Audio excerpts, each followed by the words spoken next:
And gearing up for Game 2, the Avalanche say they are ready to take a larger, commanding lead in the Western Conference Finals after that shootout in Game 1. 14 goals scored combined. We'll take a look at the goalie situation coming up. Here's a live look over downtown where Ball Arena is down there somewhere. Just can't see it because of the silhouette by the sunrise. Thanks for joining us this morning. I'm Brian Sanders. And Nicole Brady, Katie joining us as well with a look outside, and it's going to be warming up today, Katie. Yeah, a lot of sunshine. It was great to see all the moisture yesterday. Picked up around an inch of rain out at DIA and much of the Front Range and Eastern Plains, and some snow in the high country, but this morning it is sunny and calm. A gorgeous shot from downtown Boulder up into the mountains. Winter Park, crystal clear conditions, and temperatures will warm back to the 70s here for the Plains. Right now we're in the upper 40s, low 50s from Aurora into Centennial up through Keensburg and Firestone to the mountains. It's been a cool start to the morning. Now today it's going to be highs in the 70s. Tomorrow a better possibility of seeing a few late day thunderstorms, and it will warm up. Here's Friday in the afternoon. Some gusty winds and some strong storm activity expected over the far eastern plains, but overall today no risk of severe weather. We'll talk more about the risk of seeing some stronger storms tomorrow coming up. We have a couple of problems on I-70 right now, including some construction and a crash. One is on the west side of town. We'll start out there on that eastbound side of I-70 right here at Kipling, and take a look from the camera back here at Kipling. Look at the one-lane configuration as folks are trying to make their way over the Kipling Bridge, and that is causing a delay all the way back to basically Applewood. So you can see the travel time delay at 40 minutes. So 6th Avenue is a much better option. Even if you live anywhere over here, just use the roads to get over here to 6th Avenue and make your way into downtown Denver. We have a new crash just after Colorado Boulevard on westbound I-70. That's why we're seeing some really heavy traffic coming back from Quebec or so. Those are the two problem spots right now. Heavy traffic in some of the other spots. Now off the highways, a crash right here at Hampton and Happy Canyon Dahlia, causing some pretty big delays for you folks trying to get to I-25 from University.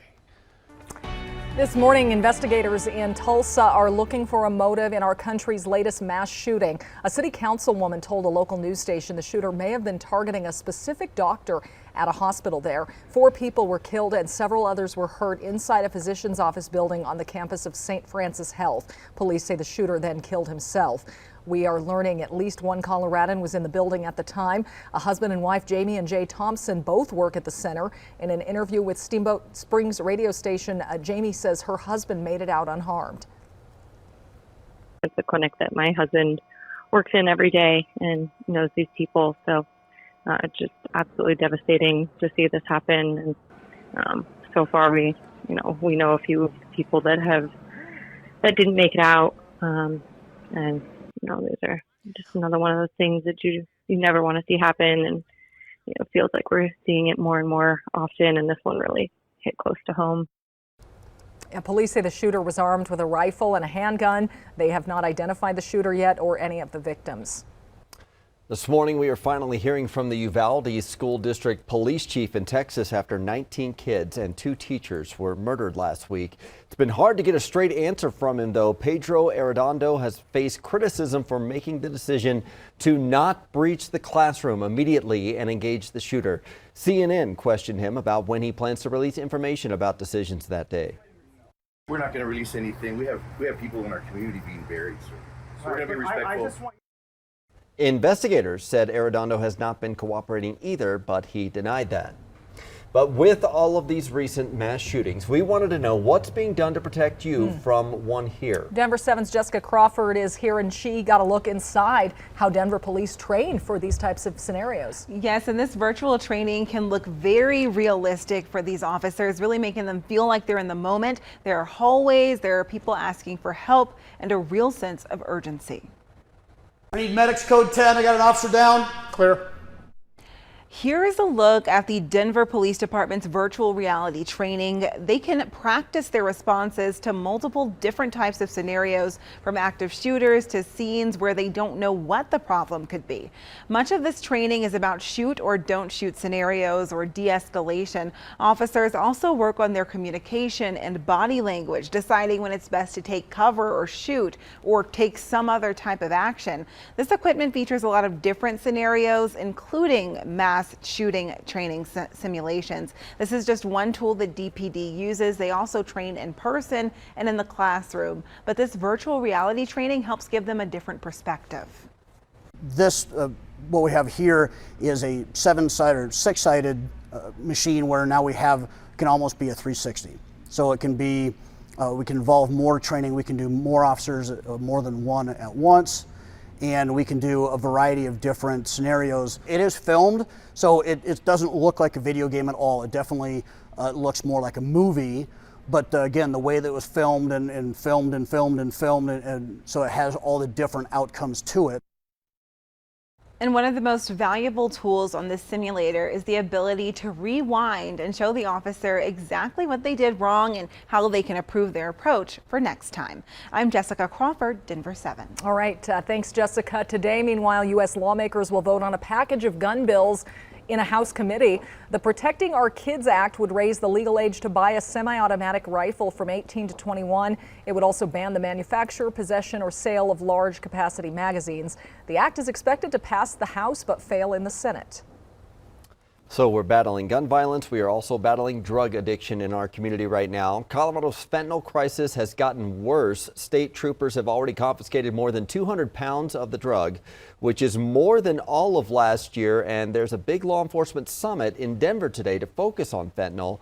Denver 7's Colette Bordelon spoke to a local attorney about the efforts to keep dealers off the street. Yeah, and Brian, I'm here at the Denver Art Museum where that summit is happening. We just watched as so many people went inside to start that day. And that bill you were just speaking about, it makes the possession of 1 to 4 grams of fentanyl a felony charge. But when it was revised late in the last couple of hours of the legislative session, it was changed to make sure a defendant could go to court, try to prove to a judge or jury that they didn't know what they had was fentanyl, and they could potentially drop that charge down to a misdemeanor. Now, the law also allows prosecutors to give a dealer an enhancer charge. That's a tool that the district attorney I talked with wants to make sure is used appropriately. John Kellner of the 18th Judicial District says there will be growing pains with the new law because so many people have different varying opinions on many provisions of it. Kellner, who was part of a group of district attorneys who believe the law didn't go far enough, says next session he and other prosecutors plan on asking for revisions. Some of the changes he wants to see: turning possession of any amount of fentanyl into a felony, removing probation eligibility for low-level dealers whose product causes death, and reworking the Good Samaritan portion of the law, which allows someone to report an overdose without fear of legal action. But Kellner says the way the law is written, that could apply to dealers too. As the bill was amended and changed, there's been an argument from those who oppose this legislation that it doesn't get to the root of the problems causing substance use disorder. But to say that this update to the law, the fentanyl bill, perpetuates the war on drugs is just patently false, and it disregards really what the justice system of the 2020s looks like. Since 2018, deaths related to drug overdoses in Denver County have increased year after year, peaking in 2021. And last year, half of all of those drug-related deaths were fentanyl cases. That information is from the Denver Medical Examiner's Office.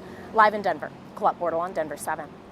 Thank you, Colette. Well, on average, 2 people die each day from fentanyl in Colorado. Many of them are people who think they're getting a pain pill or a Xanax or another drug, but it is laced with fentanyl, and the tiniest amount can kill you. So we need all the tools, all the coordination, all the know-how we can. And for a lot of jurisdictions, this is still an area they're learning about. And so the goal is for those who've done these cases before, and people in our office have, including using wiretaps and other tools, how do we tell others, here's what you need to know to go after those causing fentanyl poisoning deaths? Attorney General Phil Weiser will also be at the summit today, along with Denver Mayor Michael Hancock. And we spoke to Mayor Hancock earlier here on Local 3 about the priorities for the fentanyl summit. Aurora police need your help to investigate a stolen truck and hit and run that happened on Memorial Day. Take a look at this surveillance video. It shows the moments Monday morning when a man was hit by a truck. It was his own truck, in fact, as a suspect was stealing it from an alley off Kingston Street. We spoke to the victim's son. He told us his dad broke 4 ribs when he was hit, and he will take about 3 months to fully recover. My dad saw that the car was rolling and thought he'd forgotten to put it in gear. And so he comes running after it in order to try and stop it from rolling into traffic. And then it stops in the road. The guy makes full eye contact with him and just runs him down. Aurora police have not identified any suspects yet, but if you recognize anyone from this video or if you see the 1992 Toyota truck there, you should contact Metro Denver Crime Stoppers. Still ahead, honoring women's contributions to Colorado. We'll have a look at the new inductees to the Colorado Women's Hall of Fame. And we're kicking off Pride Month with one tattoo shop always making their community feel wanted and welcome. Plus, you have just days to get in your last ski runs when A Basin will finally close down for the season.